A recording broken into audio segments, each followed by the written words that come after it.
think? Our next guests want to find out, and their answers may surprise you. I think they should be able to vote from prison. Honestly, I think they should. They should be equally allowed to do what we can do. I don't think people in jail have the right to vote. Like, they did put themselves in there. When you get out, when you serve your time, sure, why not? But while you're still in jail, then, sorry. Like a true Yankee fan. Cabot Phillips is the media director for campusreform.org. He joins us now. So, Cabot, that's an interesting question. It's really not a hard one. Of course they should not have the right to vote in prison. Absolutely, but in this day and age where we've convinced young people especially that if a law makes you feel uncomfortable, then it's not compassionate, and so we shouldn't have it at all. And when you consistently break down this concept of rule of law, then you're going to see people willing to do this. The bottom line is when you break the law, you temporarily forfeit your right to get to decide what the rest of society's laws are and who's making them. But many students weren't going along with that. Listen to when I asked the students that wanted voting rights for those incarcerated if they should have to forfeit other rights like their Second Amendment rights. Listen to what they had to say. People that are in prison don't have their Second Amendment rights to firearms, so why should they have their voting rights? I'm not sure. That's a great question. I think because voting is like something super important. Do you think they should lose other rights, like Second Amendment rights? No. Even in prison? Yeah, they're people. Like, sure, they did stuff wrong, but... But they would be bringing a gun in prison, like... Yeah, I don't think Second Amendment. Second Amendment, oh, what am I thinking? No. Yeah, that's one of the...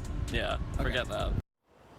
So it's the idea, essentially, that you should never lose any of your rights because you're an American. That's not how our laws work. In America, if you break the law, then you do forfeit the right to certain laws. And we've seen at the Leadership Institute's campus reform repeatedly how teachers, professors, social media, media as a whole have consistently broken down the idea of rule of law and the importance of strong laws in favor of political correctness. I think that's one reason we see this.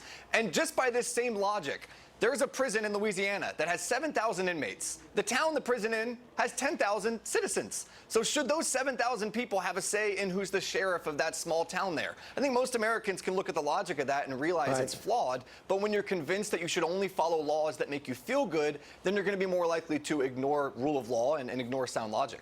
Cabot, there's a covenant. If you got to keep your side of the bargain, and society has to keep their side. When you blow it, you go to prison, you lose jail, you lose your freedom, you lose your Second Amendment too. The people are losing the word logic. The word logic seems to have no role on campus. It's idealism.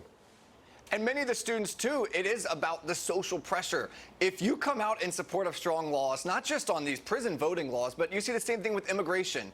If you support criminals, support loosening immigration laws, allowing everyone, even those that are here illegally, the right on college, it's the same thing. You're called compassionate. You're hailed as a hero. It's the same thing with giving voting rights to those that have already broken prison or that are already in prison. So I do think that that social pressure plays a large role, and it's why we see so many people willing to ignore logic, ignore what made this country great, which is rule of law, which is common law and that social contract you mentioned. And so I think that's one reason we see this. And it will be interesting to see how it plays out in 2020 with other candidates embracing the same mindset. I do have to correct you because Mayor Pete said America was never that great. So we got to amend that statement. Cabot, thanks so much. Appreciate it, Brian. All right, coming up straight ahead, President Trump set to meet with Republican senators today at the White House to discuss